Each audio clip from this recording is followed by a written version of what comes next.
5일 주일 오전입니다. 이 시간 우리 각자에게 주시는 하나님 말씀은 사도행전 28장 1절로 6절 말씀입니다. 사도행전 28장 1절로 6절 말씀입니다. 이 시간 우리 각자에게 주시는 하나님의 말씀으로 받겠습니다. 우리가 구원을 얻은 후에 안즉 그 섬은 멜리데라 하더라. 도인들이 우리에게 특별한 동정을 하여 비가 오고 날이 참에 불을 피워 우리를 다 영접하더라. 바울이 한뭇 나무를 거두어 불에 넣으니 뜨거움을 인하여 독사가 나와 그 손을 물고 있는지라. 도인들이 이 짐승이 그 손에 달림을 보고 서로 말하되 진실로 이 사람은 살인한 자로다. 바다에서는 구원을 얻었으나 공의가 살지 못하게 하심이로다 하더니 바울이 그 짐승을 불에 떨어버리매 조금도 상함이 없더라. 그가 붙든지 혹 갑자기 엎드러져 죽을 줄로 저희가 기다렸더니 오래 기다려도 그에게 아무 이상이 없음을 보고 돌려 생각하여 말하되 신이라 하더라. 아멘.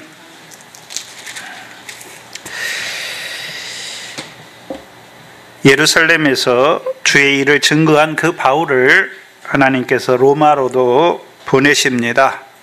왜 보내십니까?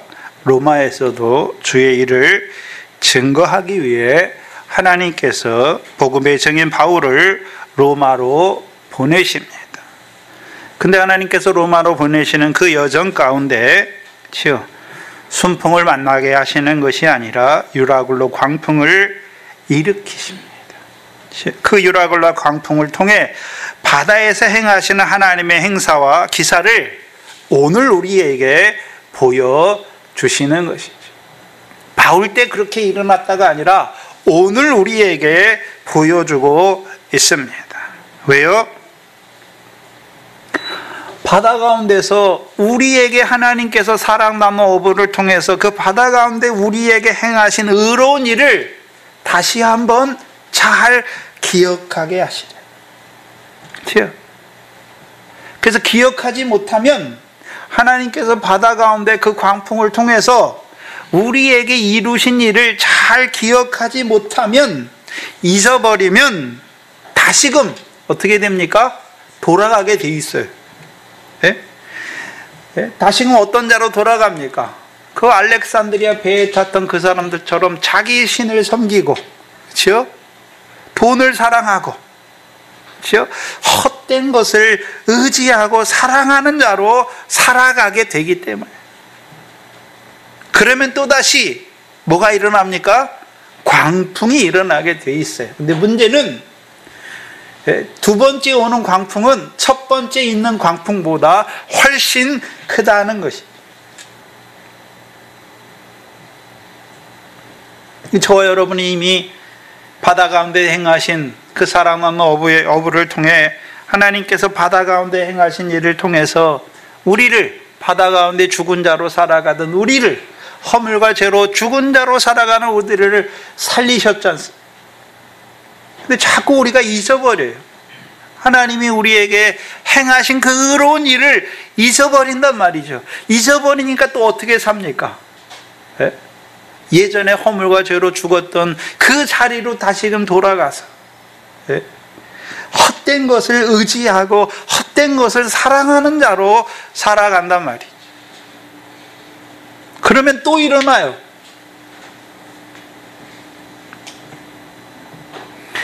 근데 사도행전 본문에서는 그 알렉산드리아의 승선한 자들, 그들에게 하나님이 광풍을 일으키셨죠. 그들은 하나님을 모르는 자들입니다. 하나님의 형상으로 지음 받았지만 세상 신 가운데서 썩어지지 아니하는 하나님의 영광을 썩어질 사랑과 금수와 버러지의 형상의 우상으로 바꾸는 자들로 살아가지만 하나님의 형상인 그들에게 하나님께서 유라굴로 광풍을 일으키셔서 그들이 그토록 바라고 얻기를 원하는 그 썩어질 세상의 영광이 더덥고 허무한 것임을 알게 하시는 거예요. 광풍은 뭘 알게 하십니까? 우리가 이 세상에서 하나님 없이, 하나님의 형상이면서도 하나님 없이 이 세상에 속하여 그 헛된 것을 바라고 의지하고 사랑하는 자로 살아가는 우리에게 그 광풍을 통해서 다 스스로 버리게 하십니다. 더덥고 허무한 것을 알게 하시는 것입니다. 그리고 그들이 원하던, 그토록 원하던 그 육신의 생명의 구원의 여망마저 다 없어지게 하시는 광풍입니다. 한마디로 하나님이 광풍을 일으키시는 목적이 무엇입니까? 육신의 소망이 다 끊어지게 하시는 깊은 절망에 빠지게 하시는 거예요. 그 가운데 떨어져야 그 후에 하나님의 사랑 나는 업으로 세우신 바울을 통해 주시는 양식을 먹게 돼 있어요. 양식을 먹게 돼 있어요.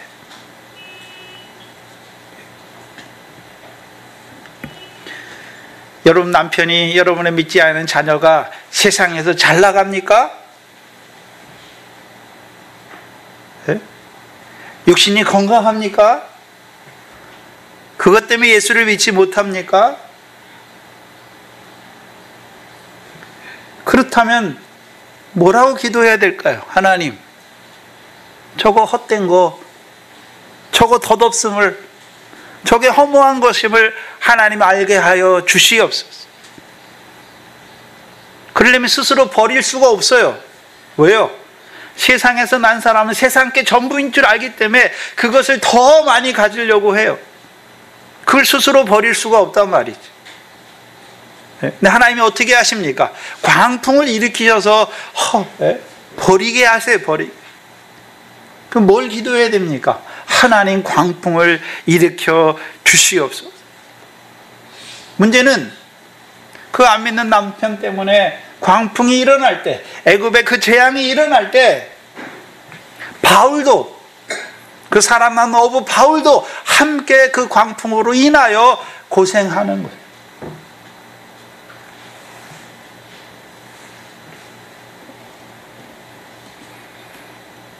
그리고 자기들이 의지하던 그리고 이제 육신의 구원의 여망마저도 다 끊어지게 하시는 그 깊은 절망에 들어가게 하세요. 그래야 이제 하나님의 사람을 통해 주시는 구원을 위한 떡에 참여하는 자들이 돼요. 바울이 그전에도 배 타고 가면서 그 사람들 배 타고 무라에서부터 배 타고 왔는데 뭐 했겠습니까? 계속해서 하나님의 말씀을 전하지만 듣지 않아요.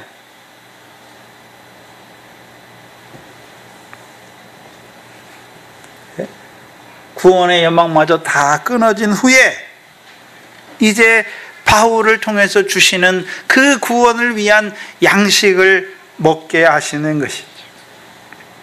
그래서 우리가 바울이 권하는 그 음식, 떡이죠. 바울이 권했던 그 떡이 영혼의 구원을 위한 떡인 것을 우리가 어떻게 알았습니까? 지난 시간에 사도행전 27장 34절과 35절에 바울이 음식을 먹으라, 34절에 음식을 먹으라 권했다라고 말씀했고, 35절에 저희도 다 안심하고 받아 먹었다. 그래서 먹었다는 그 헬라어 동사를 통해서 그것이 구원의 떡임을 알게 하셨죠. 그래서 일반적인 먹다라는 헬라어 동사를 쓴 것이 아니라 바울이 음식을 먹으라 권했던 그 먹다라는 동사가 메탈 람바노였죠. 참여하다는 것이죠. 어디에 참여했습니까? 구원의 떡에 참여하게 하시는 것이죠. 그리고 35절에 저희가 다 안심하고 받아 먹었다라고 말할 때 그 받아 먹었다는 동사가 프로스 람바노죠. 함께 취했다라는 것입니다.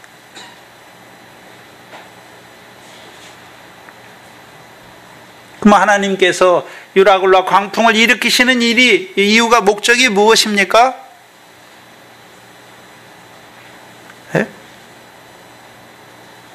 구원의 떡에 참여하는 자들이 되게 하시기 위함이죠.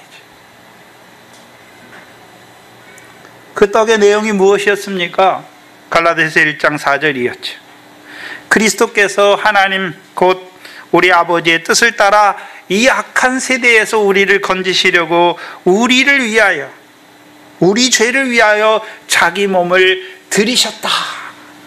죄를 위한 그리스도의 몸에 참여하게 하시는 것이죠. 그게 떡이에요. 바울을 통해서 주시는 영혼을 위한 떡이었죠. 단지 바울이 그냥 열 나흘을 굶었으니까 육신의 떡을 주는 것이 아니란 말이죠. 구원을 위한, 그 영혼의 구원을 위한 그리스도의 몸에 참여하는 떡을 주는 것입니다. 두 번째, 바울이 권하는 떡이 그들의 영혼의 구원을 위한 떡인 것을 어떻게 알 수 있었습니까? 그 떡을 먹은 숫자를 세잖아요. 그래서 276인이다 라고 말하잖아요. 사람 인자인데요, 원래 사람이라는 헬라어 동사는 안트로포스예요. 근데 여기서 쓰는 단어는요, 헬라어 단어는 안트로포스가 아니라 푸시케, 영혼이라는 뜻이죠. 그 떡을 먹은 사람의 영혼이 276인이다 라고 헬라어가 분명히 말하고 있어요.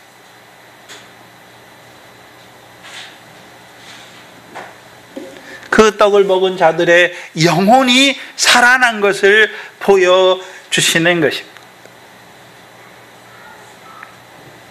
물론 하나님께서 저와 여러분을 부르실 때, 세상에서 하나님이 어떤 자로 살아가는 우리를 부르실 때, 어떤 자들은요, 세 가지 이적을 통해서 나오는 자들도 있어요. 재앙을 내리시기 전에 나오는 자들도 있어요. 근데 바울이 권하지만 바울의 말을 믿지 않아요. 그러면 어떻게 합니까? 광풍이 일어나게 돼 있어요. 그래서 불의한 재물이 날아가지 않고 하나님께 돌아오는 자들도 있고, 고집이 센 자들은 어떻게 하십니까? 광풍을 통해서 그 불의한 재물도 다 날아가게 하셔서 빈손 들고 하나님 앞에 나오게 하시는 그 각각의 부분들이 다른 거예요. 우리 개인에게 다 있던 거예요. 이 중에 어떤 사람들은 모세와 같은 종을 통해서 예수에 대해서 말해줄 때 금방 믿어져서 마음이 열려 믿어져서 나온 사람도 있지만, 믿어라 하지만 고집하고 믿지 아니하고 거역하다가 하나님께서요 드디어 재앙을 통해서 다 하나하나 쳐가니까 마음이 더 강팍해지는 자도 있고, 그때 하나님을 두려워하고 돌아오는 자들도 있고, 유라굴로 광풍과 같이 다 버리게 하셔서 돌아오게 하실 수도 있단 말이죠. 우리 각자를 한번 돌아보세요. 하나님이 저와 여러분을 어떻게 부르셨습니까?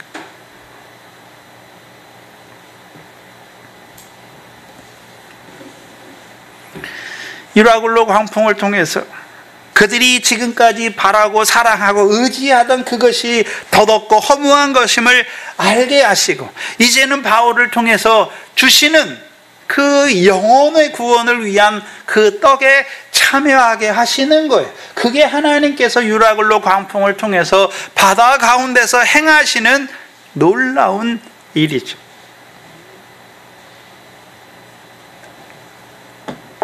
시편 105편을 한번 찾아보시죠.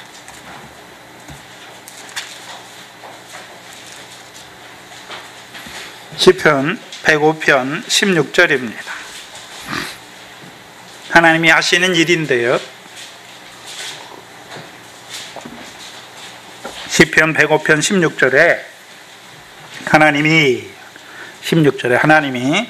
또 기근을 불러 그 땅에 임하게 하사 그들이 의뢰하는 양식을 다 끊으셨도다 라고 말씀하시죠. 요셉 때 이루신 일이잖아요. 그렇죠? 하나님이 그 가나안 땅에 기근이 임하게 하시죠. 가나안 땅에만 임하게 하는 것이 아니라 그 애굽 온 천하에도, 애굽을 주위로 한 온 천하에 기근이 임하게 하세요. 왜 임하게 하셨습니까?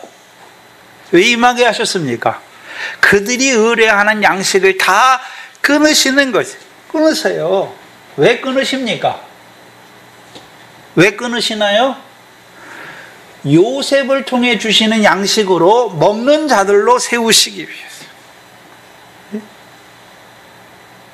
첫째는 야곱의 아들들이, 요셉의 형들이 요셉을 통해서 주시는 양식을 먹게 하시는 거예요. 그 양식을 먹어야 그들의 생명이 보존되는 것이고, 계속해서 받아 먹어야, 요셉을 통해 주시는 양식을 받아 먹어야 그들이 밖과 같은 세상에서 요셉의 꿈처럼 곡식단 되는 자들이 되는 거예요. 곡식단을 이루는 자들이 되는 거예요. 그래야 곡식단이 있어야 하늘의 별과 같은 영광을 얻는 자들이 되는 거란 말이에요. 그럼 유라굴로 광풍도 비슷해요. 하나님이 유라굴로 광풍을 통해서 음식이 있잖아요. 육신의 음식이 있어요. 근데 먹을 겨를이 없어요. 그러니까 열 나흘이나 하나님이 어떻게 하십니까? 굶게 하시죠. 유라굴로 광풍을 통해서 알렉산드리아 배에 기근을 하나님이 임하게 하셨어요. 왜 임하게 하셨습니까? 그들이 의뢰하던 양식을 다 끊으셨어요. 그들이 의뢰하는 양식이 뭡니까? 물론 육신에 먹을 양식도 그들의 양식이지만 그들이 원하고 바라는 게 무엇이었습니까? 세상의 물질이죠. 한마디로. 그거 다 어떻게 하십니까? 다 끊어버리세요, 하나님. 네? 광풍이 일어나면, 하나님이 일으키신 광풍이 일어나면 하나님이 어떻게 합니까? 우리가 의지하던 거 하나님이 다 끊으세요. 다 끊으세요. 다 막으세요.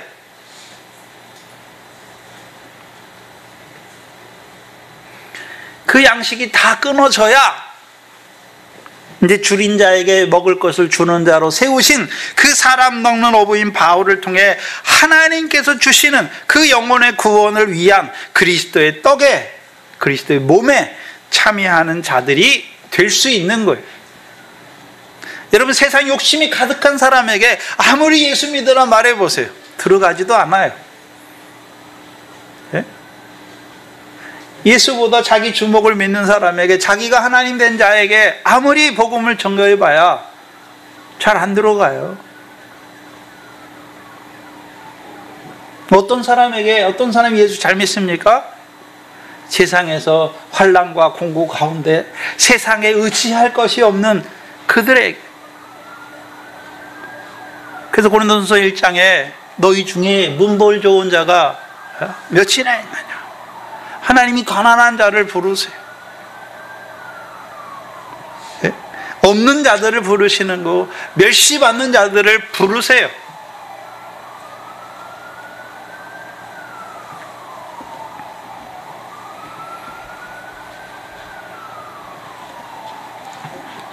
그리고 이 오늘 본문, 지난주 본문 44절에 마침내 사람들이 다 상륙하여 구원을 얻었다. 그리고 28장 오늘 본문 1절에 우리가 구원을 얻은 후에, 이 구원이라고 쓰인 단어가요, 디아소조라는 동사인데요, 온전히 구원을 얻다라는 동사예요.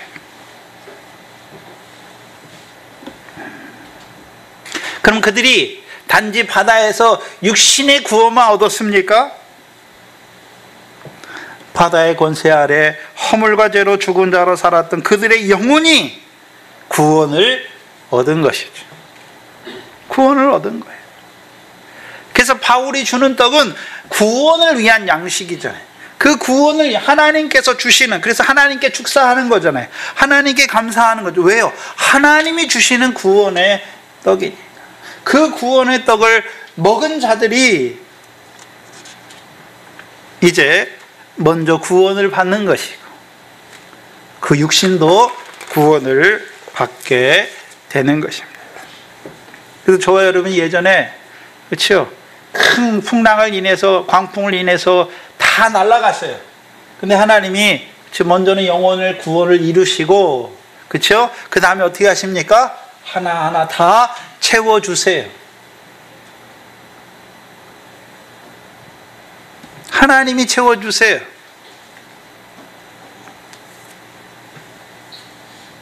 오늘 본문 1절에 우리가 구원을 받은 후에 안즉 그 섬은 멜리데라 하더라. 시편 107편을 한번 보시죠.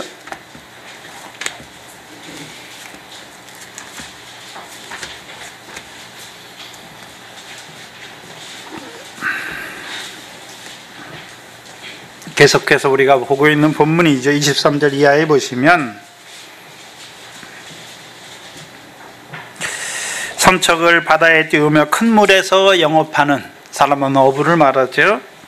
여호와의 행사와 그 기사를 바다에서 보나니 여호와께서 명하신즉 광풍이 일어나서 바다 물결을 일으키는도다. 바다 물결을 일으키시는 거예요.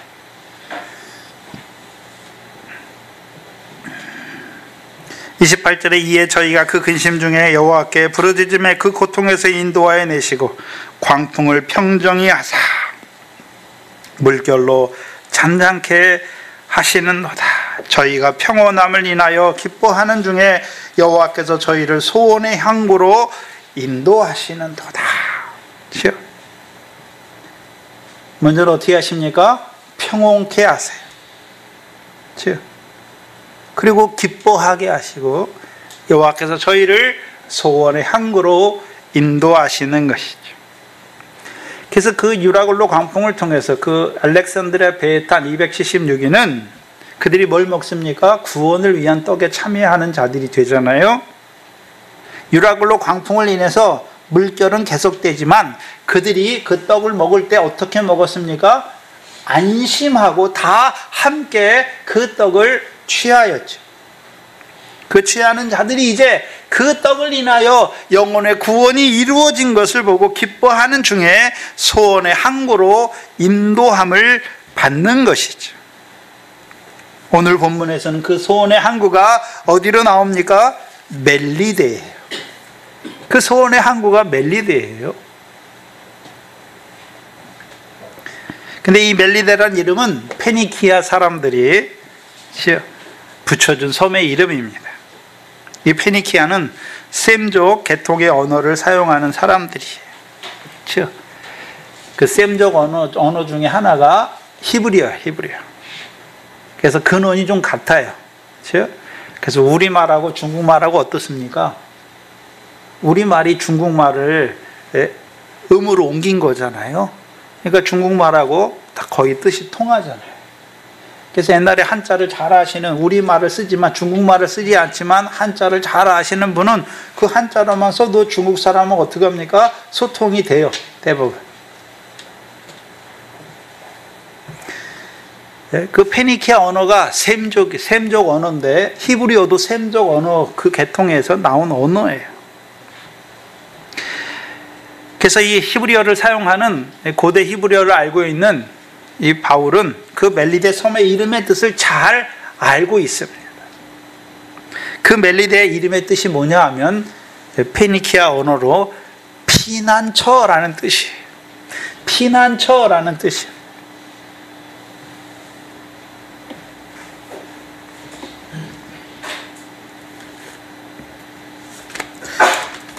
아까 우리가 교동문 시간에 읽었던 시편, 아니죠. 시편 46편입니다. 죄송합니다. 시편 46편입니다. 시편 46편을 보시면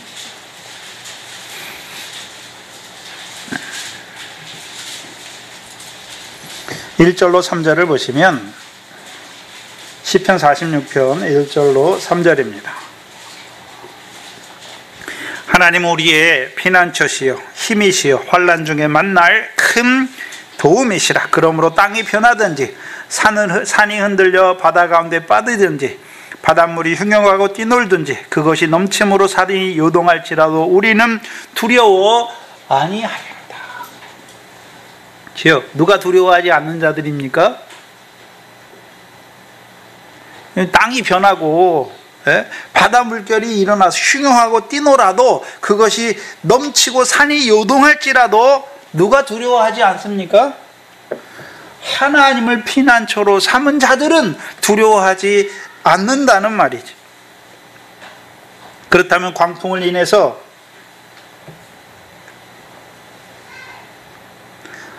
바닷물이 흉흉하게 뛰놀잖아요. 그 그 흉흉하게 뛰노는 가운데 유일하게 두려워하지 않는 사람이 누구였습니까? 바울이었죠. 왜요? 바울은 하나님을 자기의 피난처로 삼고 있어요. 하나님을 자기의 힘으로 삼는 자란 말이죠. 하나님을 의지하는 자란 말이죠.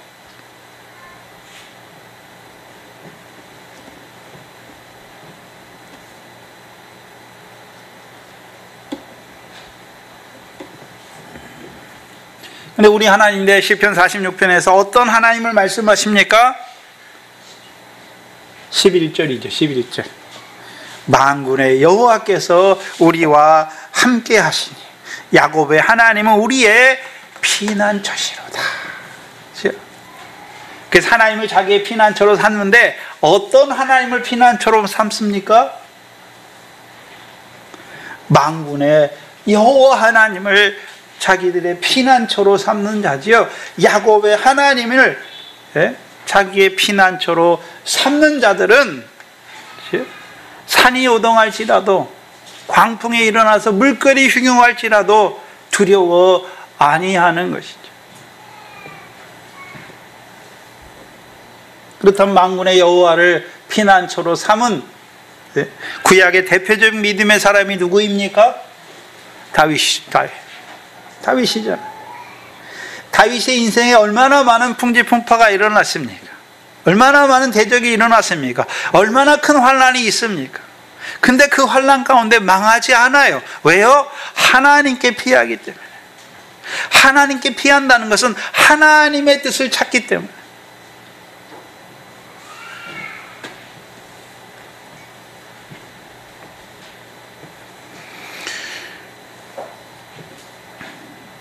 성경의 구약에 제일 처음에 만군의 여호와를 믿는 믿음의 사람이 누구였습니까? 한나잖아요. 한나. 사무엘상 1장에 만군의 여호와의 계집종인 한나라고 자기라고 밝히잖아요. 그렇죠?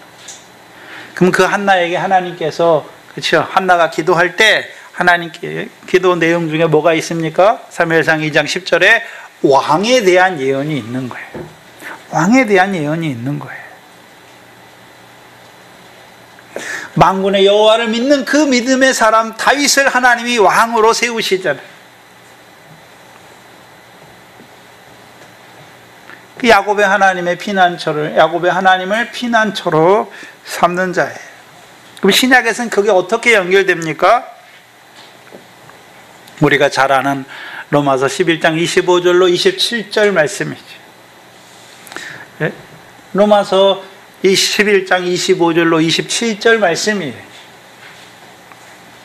찾아보실래요? 로마서 11장 25절로 27절 말씀입니다. 형제들아, 너희가 스스로 지혜의 땀을 명기 위하여 이 비밀을 너희가 모르기를 내가 원치 아니하노니, 이 비밀은 이방인의 충만한 수가 들어오기까지 이스라엘의 더러는 완악하게 된 것이라.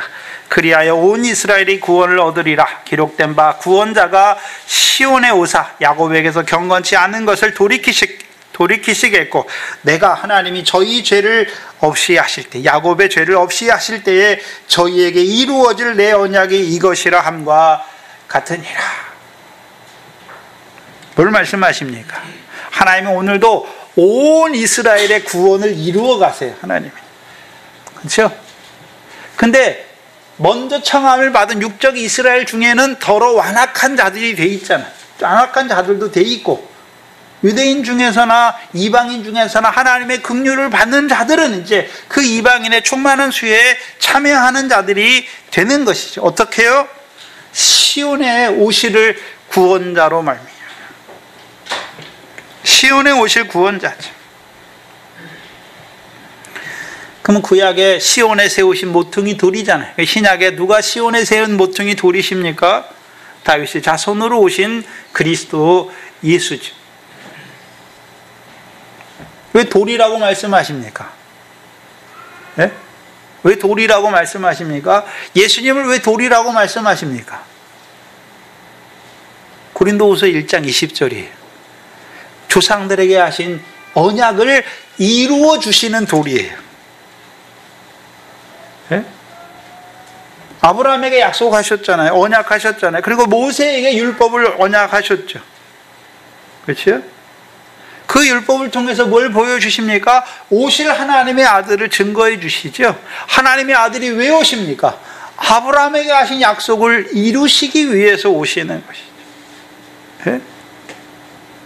그래서 이방인이, 유대인뿐만 아니라 이방인이 믿음으로 의롭다 하심을 얻게 하는 거죠. 뭘 믿음으로 의롭다함을 얻게 하십니까?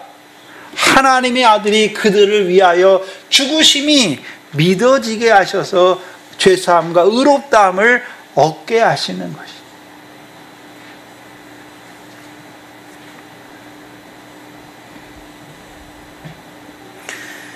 특별히 시온에 오시는 구원자, 그 구원자가 하시는 일이 무엇입니까? 야곱에게서 경건치 않은 것을 돌이키시는 것이죠. 야곱 집에서 왕노릇 하세요. 왕노릇 하시는데 어떤 왕노릇입니까? 저희 죄를 없이 하셔서 하나님의 언약을 이루어 주시는 왕노릇이죠. 성경에서 하나님이 보내시는 왕은 야곱 집에 영원히 왕노릇하는 거죠. 그럼 야곱 집에 영원히 왕노릇인데 어떤 왕노릇입니까? 야곱에게서 경건치 않은 것을 없이 하시고 돌이켜 주시는 것이고, 야곱에게서 죄를 없이 하여 주시는 거죠. 그럼 저와 여러분이 야곱의 후손이 믿음으로, 야곱의 후손이란 말은 이제 야곱에게 세우신 율례, 곧 하나님 나라 가나안 땅을 기업으로 바라보는, 오늘 저와 여러분에게는 하나님 나라를 유업으로 얻기를 원하는 야곱의 자손이, 영영한 자손이란 말이죠.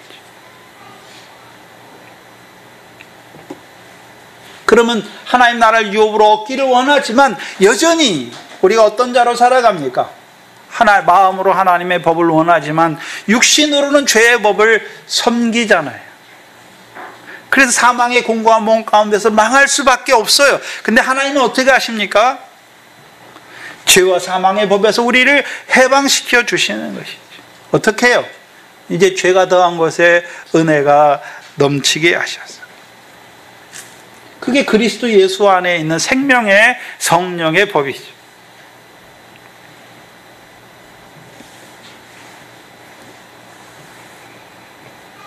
우리가 잘 아는 디도서 1장 2절 말씀과 같이 영원한 때 전부터 거짓이 없으신 하나님께서 약속하신 영생을 이방인에게도 이루어 주시기 위해서 바울을 이방인의 사도로 세우시고, 하나님의 형상으로 지음받았지만 그리스도의 밖에 있는 이방인으로 살아가는, 하나님의 형상으로 지음받았지만 하나님을 알지 못하는 자로 살아가는, 썩어질 그 영광을 얻기 위해 살아가는 그 알렉산드리아 배에 탄 사람들을, 먼저는 사랑하는 어부인 바울을 통해 바다 가운데서 행하신 하나님의 기사를 통해서 구원을 위한 하나님의 떡에 참여하게 하시죠. 그래서 이제 허물과 죄, 바다 가운데서 허물과 죄로 죽었던 저들을 살리시는 거예요. 또한 살리실 뿐만 아니라, 그럼 살리시기만 하십니까? 살리신 자들에게 이제 주께서 분부한 모든 말씀을 가르쳐 지키게 하는 것이죠. 그것을 마태복음에서는 예수님께서 제자들을 세 가지 일을 위해 세우잖아요. 먼저는 사랑하는 어부의 일을 위해서, 두 번째는 하나님 나라의 제자된 서기관으로, 세 번째는요 반석으로.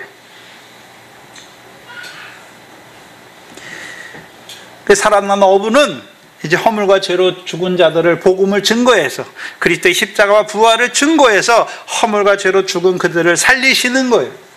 그럼 살림받은 그들에게 하나님 나라의 제자된 서기관의 일을 통해서 그들을 결실하는 자와 이제 곡식단을 이루는 자들로 세우시는 것이고, 반석, 곧 주는 그리스도시요 살아계신 하나님의 아들을 증거하여 주셔서 이제 그들도 살아계신 하나님의 아들을 믿는 믿음. 어떤 아들로 살아계십니까? 우리가 잘 아는 히브리서 7장 24절 25절이죠. 그는 항상 살아게 자기를 힘입어 하나님께 나아가는 자를 온전히 구원하실 수 있느니 이는 그가 살아서 우리를 위하여 기도하시는 그 온전하신 아들. 그것을 로마서의 8장에서는요, 하나님의 아들을 믿는 믿음, 살아계신 하나님의 아들. 그럼 살아계신 하나님의 아들이 오늘 어디에 계십니까? 하나님 보좌 우편에 앉으셔서, 그렇죠? 새롭고 산 길로 향하여 나아가는 우리를 다스려 주시죠. 다스려 주시는 것이죠. 그것을 사도의 온전한 구원을 이루어 주신다는 거죠. 어떤 구원입니까? 하나님 나라를 유업으로 얻는 결실과 열매를 맺는 그 구원을 이루어 주시는 것이죠. 그걸 사도행전과 디도서 3장 6절 7절에서는 뭐라고 말씀하셨습니까? 우리 주 예수 그리스도를 믿는 믿음에 세워주시는 것이죠. 그래서 우리 주 예수 그리스도가 뭐 하시는 주님이십니까? 우리에게 성령을 풍성히 부어주셔서 그 성령을 부어주시는 그 은혜로 말미암아 우리로 하여금 의롭다함을 얻어 영생의 소망을 따른 후사로 세우시는 것.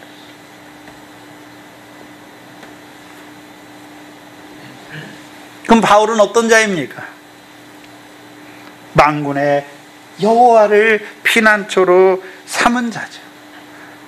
만군의 여호와가 바울과 함께 하시는 자예요. 야곱의 하나님을 구하는 자예요. 그럼 야곱의 하나님 어떤 하나님입니까? 야곱 집에 왕노릇을 하실 그 시온에서 오시는 구원자로 말미암은 그 구원을 얻는 이방인의 충만한 수를 채워가시는 일에 자기를 사용하시는 것을 아는 자란 말이죠.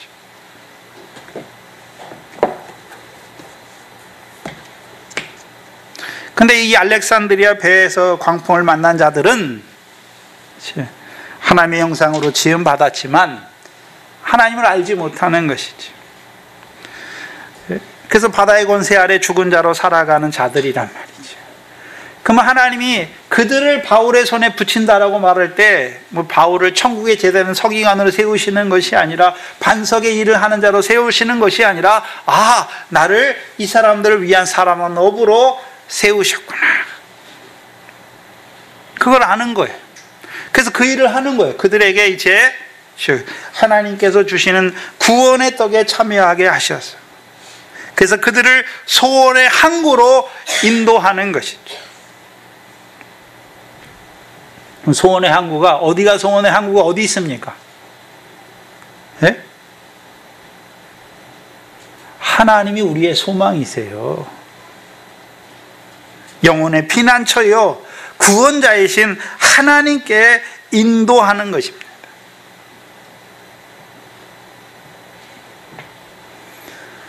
그래서 바울과 사도들을 하나님께서 그때의 업으로 사용하신 거예요. 할례자의 업으로 이방인의 사도로 세우신 거죠. 문제는 뭐냐 하면 그럼 그 사도들은 오늘 다 죽었잖아요. 오늘 살아계신 하나님께서 업으로 쓰실 자를 찾으시는 거예요. 업으로 보내실 자를 이 말씀을 통해서 자라난 자들에게 격동하시는 것이죠. 영혼의 구원을 위해 하나님의 떡을 나누어질 업으로 쓰실 교회를 찾으신단 말이죠.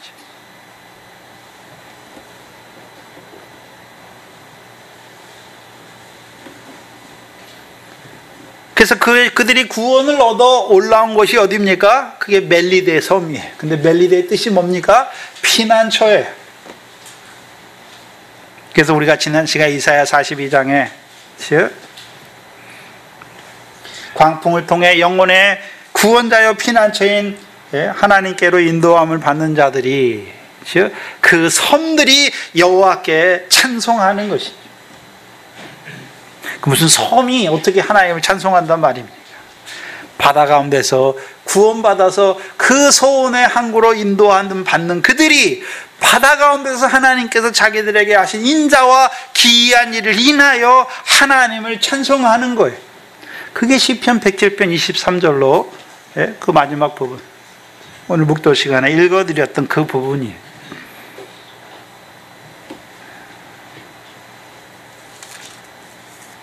그래서 28장 1절에 우리가 구원을 얻은 후에 안즉 그 섬이 뭡니까? 멜리데라, 피난처다. 그러면 하나님이 광풍을 통해서 그들을 어디로 인도하셨습니까? 멜리데, 그 피난처로 인도하셨단 말이죠. 하나님께로 돌아오게 했잖아요. 하나님이 우리의 소원이시고 우리의 피난처예요. 하나님께 피하는 자가 되게 하신 거예요. 하나님을 믿는 자가 되게 하신 것이죠. 하나님을 소원으로 삼는, 소망하는 자가 되게 하신 거란 말이에요. 그게 1절이에요. 그게 멜리데라는 섬의 뜻이에요. 그리고 2절에 토인이 우리에게 특별한 동정을 하여 비가 오고 날이 참에 불을 피워 우리를 다 영접하더라.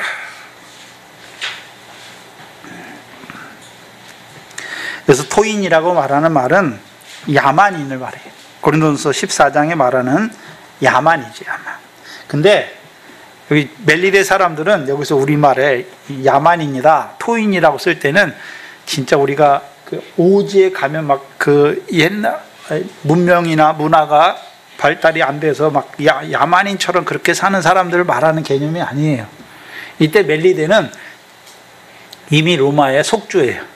그래서 로마에서 행정관을 보내요. 그리고 은퇴한 군인들도 거기 가서 사는 사람들이 많아요. 로마의 문화나 이런 게 다 들어왔어요. 그 문화나 문명적인 층에서 야만인을 말하는 것이 아니라 언어적인 측면에서 야만이라고 말하는 거예요.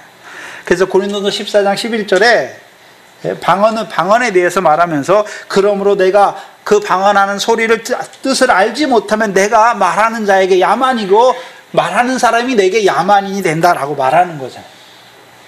그런 언어적인 측면에서 야만이란 소리예요. 토인이란 소리예요.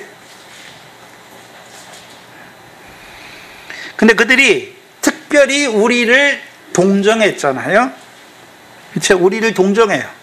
그래서 28장 2절로부터 우리에게 특별한 동정을 하여 비가 오고 날이 참에 불을 피워 우리를 다 영접하더라. 그렇죠? 계속해서 우리가 나와요.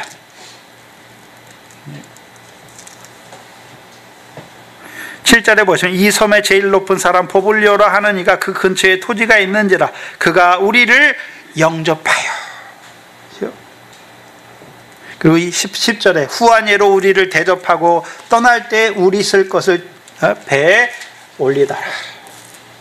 그럼 여기서 말하는 우리는 276인 전부를 말하는가 아니면 바울과 그 일행 3명을 말하는가, 그걸 구별할 수 있어야 돼요. 근데 동정하잖아요. 근데 전부 다 동정하는 게 아니라 특별히 276명 중에서 특별히 우리를 동정하는 거예요. 바울과 함께한 자들을 말하는 거예요. 그래서 3절에 보면 바울이 나뭇가지를 얻어가서 불에 넣잖아요. 그럼 바울도 어떻게 하고 있습니까? 불을 피워서 그 불에 나무를 던져놓고 있는 거잖아요. 그럼 여러분, 불을 피울 때 276명이 한 번에 피우는 게 아니잖아요.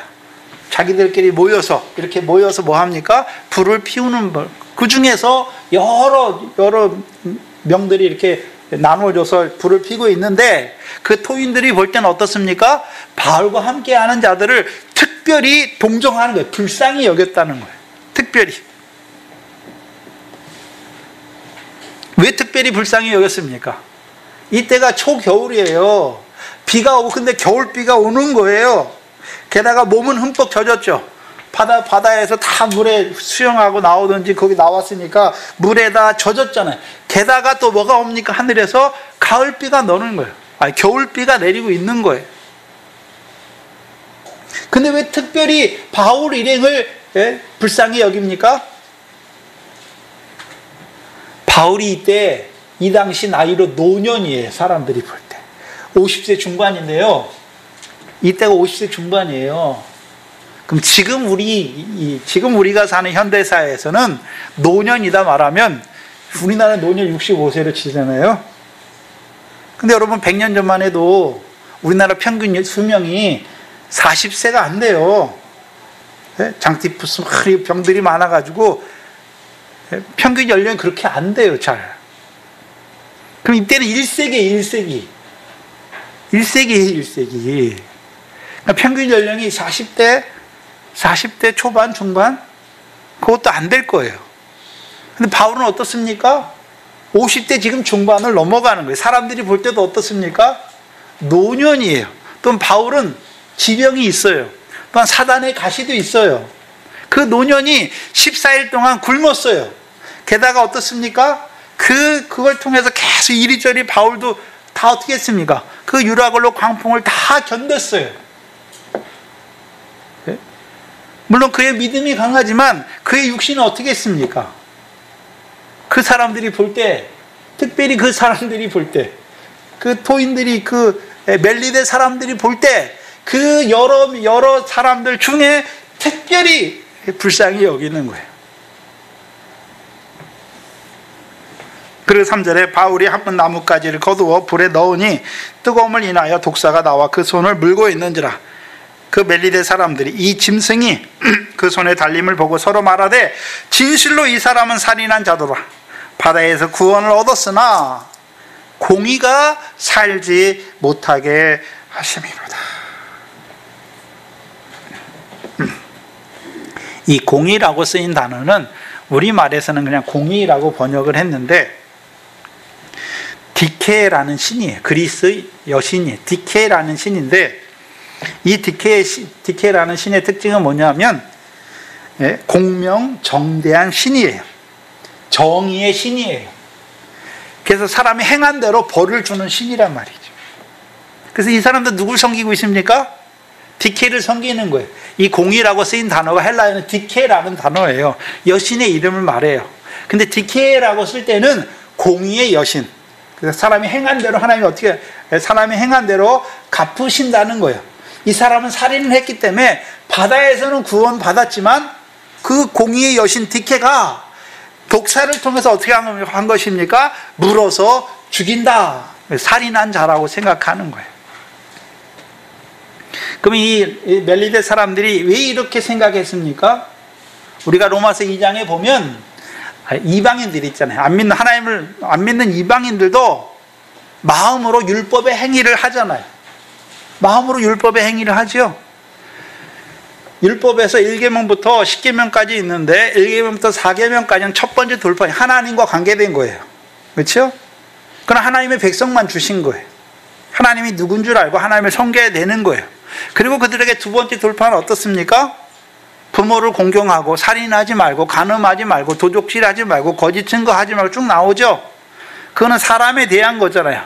그러면 그거는 하나님의 백성만 그걸 주셨습니까? 하나님 안 믿는 사람, 그러나 하나님의 형상인 자들에게는 하나님이 마음에 다 양심을 통해서 그걸 다 주셨습니까? 양심에 다 줬어요. 그래서 우리가 믿지 않을 때도 하나님의 형상이라는 증거가 뭡니까? 계명을 지키고 있어요. 하나님의 백성이 아닌데도 하나님의 율법의 계명을 우리 마음에서 행하고 있단 말이죠. 그래서 우리 마음에서 송사하는 거예요. 네?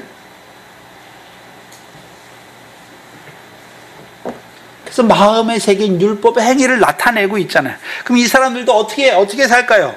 살인합니까? 안 합니까? 안 하잖아요. 왜요? 살인하면 죽어야 되는 거예요. 죽을 만큼의 벌이 있는 거예요. 근데 디케는 자기 스스로 있는 신입니까? 사람이 만들어낸 신입니까? 사람이 왜 만들었을까요?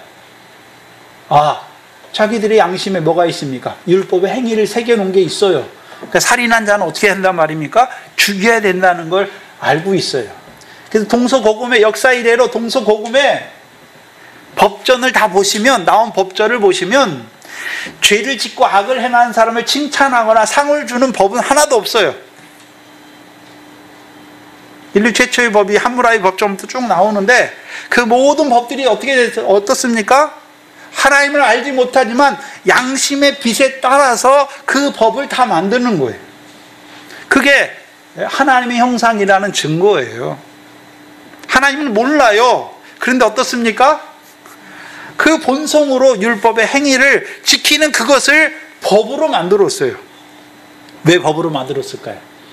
처음엔 법이 없어도 사람들이 다 그렇게 행하는 걸 알아요. 예? 저 사람을 죽이면 안 되는 거 알아요. 간음하면 안 되는 거 알아요. 자기 양심에. 근데 왜 그걸 법으로 만들었을까요? 양심은 타락하거든요. 예? 타락해요. 근데 언제부터 타락할까요?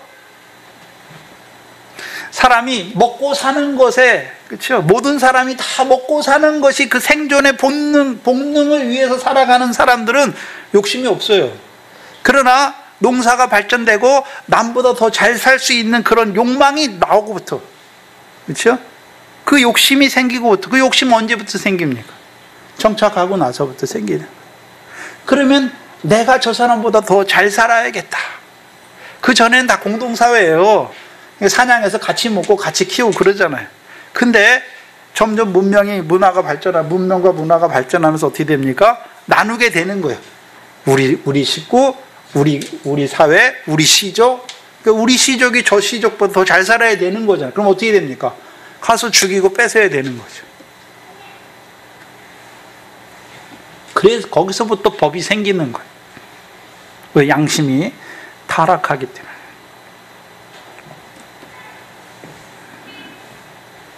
그럼 이 사람들은 바울에 대해서 어떻게 이해했습니까? 바울이 그 바다에서 구원받았지만, 육신은 살았지만, 그렇죠? 뱀이 그 독사에 물린 걸 보고요, 저 사람은 진짜 살인자인가 보다. 살인자다. 그래서 디케가, 공의의 여신이 살인한 대로 심판하는구나, 이렇게 생각하는 거예요. 대부분의 세상 사람들이 뭐라 그럽니까? 뭐 일이 안 되면 업보다 라고. 네가 그렇게 했으니까 네가 받는 거지, 그렇게 다 얘기하잖아요. 그게 다 인지상정이에요. 근데 생각해 봐야 되는 게 있어요. 그건 이제 멜리데 사람들이 이해하는 방식이고, 뭐 하나님을 알지 못하고 디케 그리스 신들을 섬기기 때문에 그렇게 생각하는 것이고. 근데 우리가 생각해야 되는 것은, 바울은 하나님께서 함께 하시잖아요.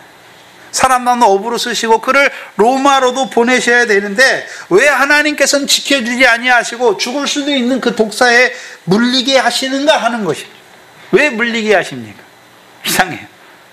왜 하나님이 지켜줄 수도 없었습니까? 왜 독사에 물리게 하셨습니까? 그것도 광풍 가운데서, 그렇죠? 그 구원의 떡을 하나님께 받아서 그들에게 나눠주어서 그들을 구원의 떡에 참여하는 자로 쓰였던 그 사람인데, 왜 그를 하나님께서 독사에 물리게 놔뒀습니까? 어쩌다가 우연히 재수없어서 독사에 물린 게 아니에요. 하나님의 백성은 어쩌다가 우연히 재수없어서 이런 게 없는 거예요. 하나님이 허락하신 거예요. 필요하기 때문에 하나님이 허락하신 거예요.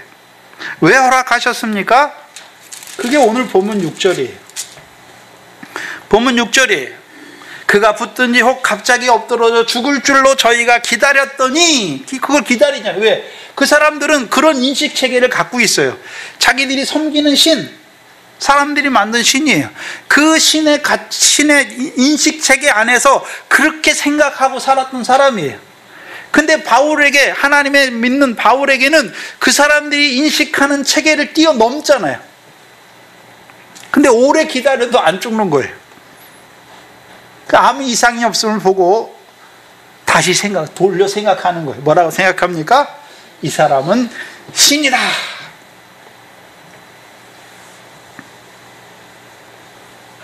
그럼 하나님이 그 뱀의 독사에 물리게 하셔서 하나님을 모르는 멜리데 사람들에게 하나님의 바울을 누구처럼 되게 하십니까? 신처럼 되게 하시는 거예요. 신처럼 되게 하시는 거예요. 왜 그렇게 하십니까? 출애굽기 11장이에요. 출애굽기 11장입니다.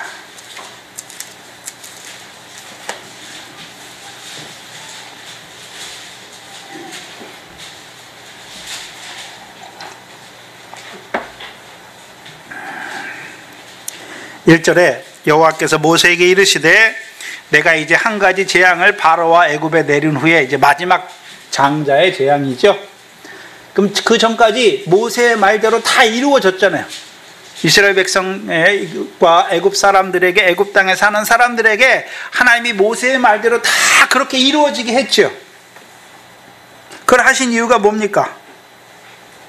3절에 보세요. 여호와께서 그 백성으로 애굽 사람의 뭐를 받게 하셨습니까? 은혜를 받게 하신 거예요. 은혜를 받게 하시는 거예요. 두 번째는요, 그 사람 모세는 애굽 나라에서 바로의 신하와 백성에게 심히 크게 여겨지는 자가 되게 하시는 거예요. 똑같아요. 바울이 독사에 물리잖아요. 근데 죽지 않아요. 그걸 통해서 하나님이 어떻게 하십니까? 바울이 이 사람들에게 은혜를 얻게 하시는 거예요. 은혜를 얻게 하세요. 그래서 이 사람들이 이 섬에 거하는 3개월 동안 바울을 어떻게 하십니까? 바울을 어떻게 합니까? 공개해요. 그리고 떠날 때에도 어떻게 합니까? 사도행전 28장 10절에 후한 예로 우리를 대접하고 떠날 때 우리 쓸 것을 어떻게 합니까? 배에 올려요.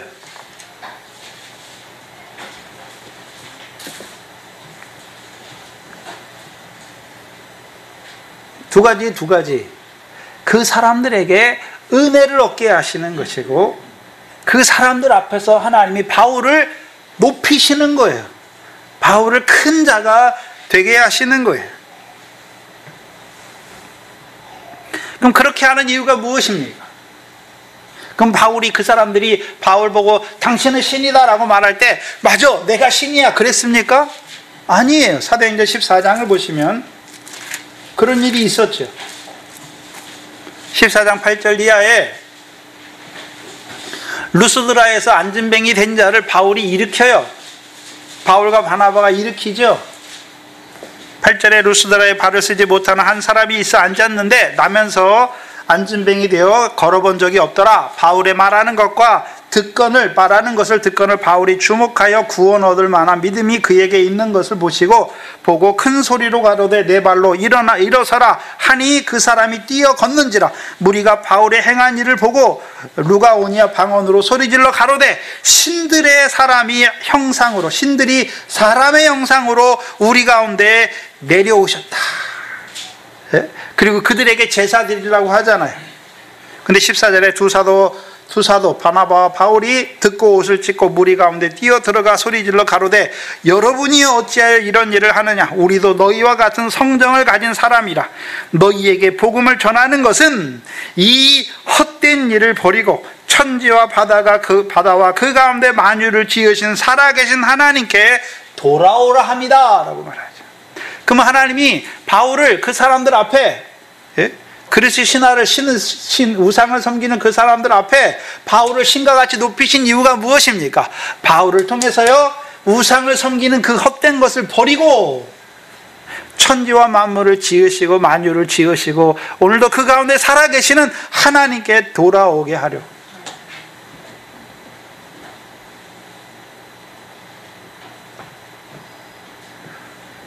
왜 그렇게 하십니까? 하나님의 형상으로 지음받았지만 이들은 지금 이 바다에 멜리데 사람들은 바다에 배 타고 있는 사람들은 아니에요. 땅에 있잖아요. 육지에 있어요. 근데 어떤 자로 있습니까? 애국과 같은 흑암 가운데 살아가는 백성들이란 말이죠.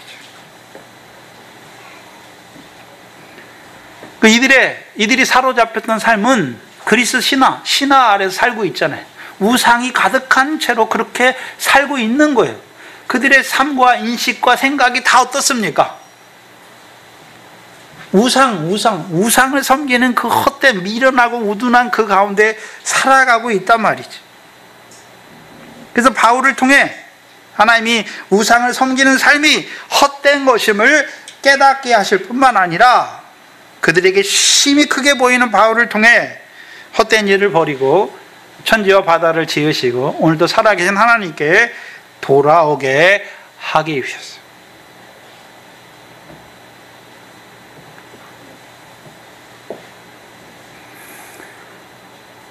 생각해 보셔야 돼요. 뭘 생각해 보시냐면, 자, 알렉산드리아 배에 탔던 사람들도 예수를 하나님을 모르는 자들이었죠. 근데 바다 가운데 역사를 통해서 그들을 하나님께서 어부의 일을 통해서 그들을 어떻게 하셨습니까? 구원하셨죠.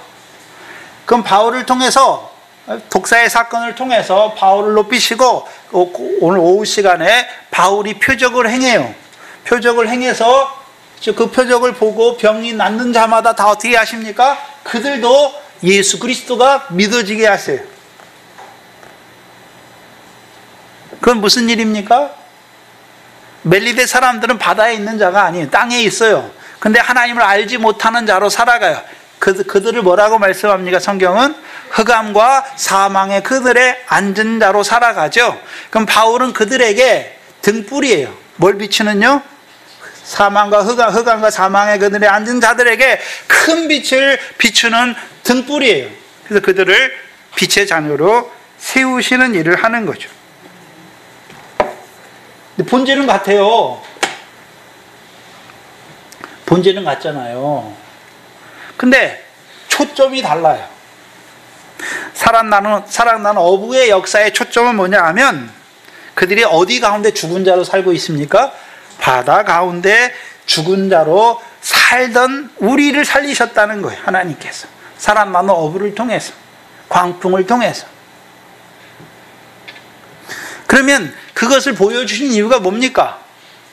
너희가 전에 어떤 자로 살았는데 하나님께서 너희를 살리셨다는 거죠. 그 아들을 통해서 허물과 죄로 죽었던 우리를 살리셨다는 거죠. 그게 에베소 2장 1절로 3절 말씀이에요. 허물과 죄로 죽었던 우리를 살리셨도다. 우리가 전에는 우리도 세상 풍속을 따라서 그 가운데 행하고 공중의 권세 잡은 자를 따랐으니 곧 지금의 불순종의 아들들 가운데 역사하는 영이라. 그럼 우리도 어떤 자로 살았습니까? 그 미혹의 영을 따라 불순종하는 하나님의 백성이면서도 불순종하는 아들로 살았던 너희가 뭘 잘했기 때문에 하나님이 부르신 것이 아니라 너희를 하나님이 바다 가운데서 은혜로 살리셨다는 거예요. 두 번째, 등불의 역사는 뭘 보여주십니까? 등불의 역사의 초점은 뭡니까? 흑암과 사망의 그늘에 앉은 자들에게 등불을 통해서 생명의 빛 비춰주셔서 어둠의 자녀로 살아가는 자들을 빛의 자녀로 세우셨다는 거예요. 한마디로요, 애굽에서 내 아들을 부르셨다는 거예요. 근데 오늘 본문에 보시면 바다에서 살아남은 어부를 통해서 구원을 하시고 또 땅에서도 어떻게 합니까? 바울을 통해서 등불의 역사를 하는 바울을 통해서 멜리데 사람을 구원하세요. 근데 그게 연결되어 있다는 거죠.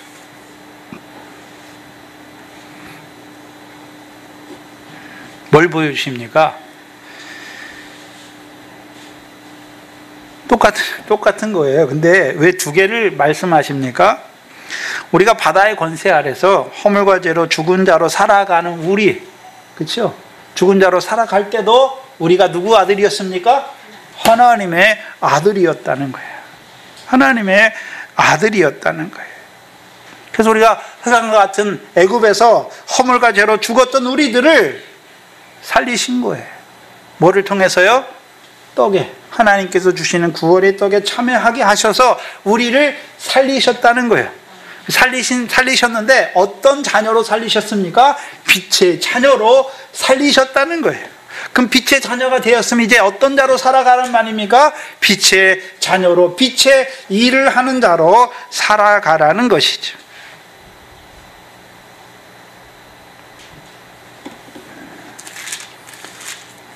사도행전이 맞춰지는, 그렇죠? 로마로 보내시는 그 마지막 여정에 하나님께서 뭘 보여주십니까? 바울을 살아남는 어부로 세우셨을 뿐만 아니라 등불로, 생명의 빛을 비추는 등불로 세우셨는데 이것이 다른 역사가 아니라 같은 사람이 이루어가는 역사인 것을 알게 하시는 거예요. 그럼 오늘 우리를, 허물과 죄로 죽었던 우리를 어떻게 살리셨습니까? 광풍을 통해서 살리셨지요. 광풍을 통해서 그 헛된 거 다 날아가게 하시고 이제 하나님께서 주시는 구원의 몸에 참여하게 하신 그 떡에 참여하게 하셔서 그렇게 하신 이유가 무엇입니까? 우리가 애굽에 있을 때에도 하나님의 아들이었기 때문에 우리를 그 떡을 통해서 이제 그 하나님의 떡에 참여하게 해서 빛의 자녀로 살리셨다는 거예요. 누가요? 저와 여러분을. 누가 살리셨습니까? 하나님께서. 그 문제는 그럼 우리가 살리심 받았잖아요. 그럼 오늘 우리가 어떤 자를 봐야 됩니까? 오늘도 바다 가운데 죽은 자로 살아가는 자들, 흑암과 사망 안에 죽은 자, 흑암과 사망의 그늘에 앉는 자로 살아가는 자들을 볼 줄 알아야 되죠. 그럼 오늘도 바다 가운데 죽은 자들은 에베소 2장 1절로 3절 말씀이죠. 그렇죠? 네? 세상 풍속을 따라 공중의 권세 잡은 자를 따라 육체와 마음이 원하는 대로 그 삶은 뭡니까? 본질상 하나님의 진노를 자취하는 자로 살아갈 수밖에 없는 자들이. 그럼 그렇게 살아가는 자, 육체와 마음이 원하는 거 그것만 따라 사는데 그들을 어떻게 살립니까? 광풍을 통해서 육체와 마음이 원하는 거 다 끊어지게 하시잖아요. 그리고 구원의 떡에 참여하게 하시죠. 구원의 떡에 참여하게 하시는 걸 보니까 내가 애굽에 있을 때에도 누구였습니까? 하나님의 아들이었다는 거죠. 그러면 저와 여러분도 아직 하나님을 알지 못하는 우리의 육신의 고륙의 친척들 볼 때 그들이 무슨 불택자거나 그들이 무슨 마귀 자식이 아니라 하나님의 택하신 아들의 영임에도 불구하고 하나님의 형상으로 지음받았음에도 불구하고 하나님을 알지 못하는 자로 그 어둠에 속한 자로 살아가는 그들을 봐야 하는 것이죠. 그럼 보기만 해야 됩니까? 그들을 하나님이 살려주시기를, 살려주시기만 바라야 됩니까? 오늘도 하나님이 이제 나를, 이사야 6장에 내가 누구를 보내며 누가 우리를 위하여 갈꼬, 그 하나님의 심정을 가지시기를 바랍니다.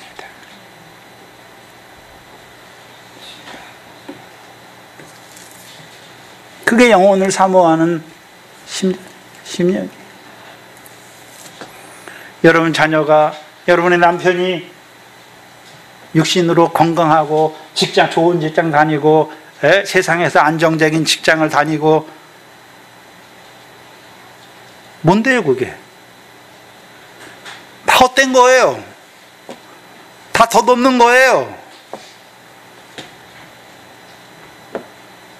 육신으로 영원히 산다면 그게 가치 있는 거고 그게 좋은 거겠지만 그건 잠깐 있다가 썩어질 거예요.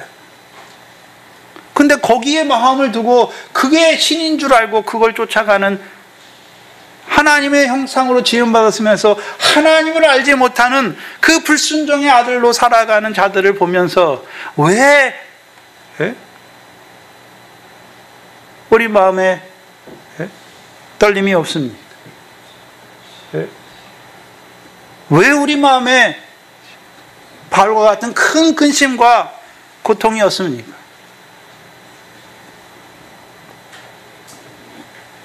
뭘 보지 못하기 때문에 그렇습니다. 그 사람들이 그렇게 살다가 그 육신마저 죽어버리면 그 후에 하나님 앞에 받을 그 심판, 영은 구원은 얻지만, 영은 주 예수의 날에 구원을 얻지만 그 육신은 다 멸함받아서 하나님께서 그들을 위하여 예비하신 상과 영광이 온전히 다 영원히 불탈 것인데,